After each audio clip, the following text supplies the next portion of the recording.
നമുക്കറിയാം കുറച്ച് നാളുകൾക്ക് മുൻപ് വരെ കേരളം ഉൾപ്പെടെയുള്ള സംസ്ഥാനങ്ങളിൽ നിപ്പ വൈറസ് ഭീഷണി നിലനിൽക്കുന്ന ഒരു സാഹചര്യം ഉണ്ടായിരുന്നു.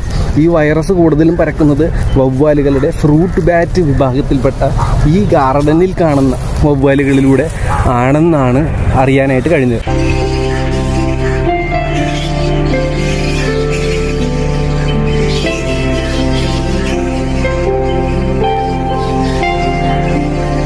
പക്ഷേ ഈ മേഖലകളിൽ ഒന്നും, അതായത് ഈ റായ്ഗഡ് ഉൾപ്പെടുന്ന മഹാരാഷ്ട്രയിൽ എങ്ങും തന്നെ ഇതുവരെ ഒരു നിപ്പ കേസ് പോലും റിപ്പോർട്ട് ചെയ്യപ്പെട്ടില്ല.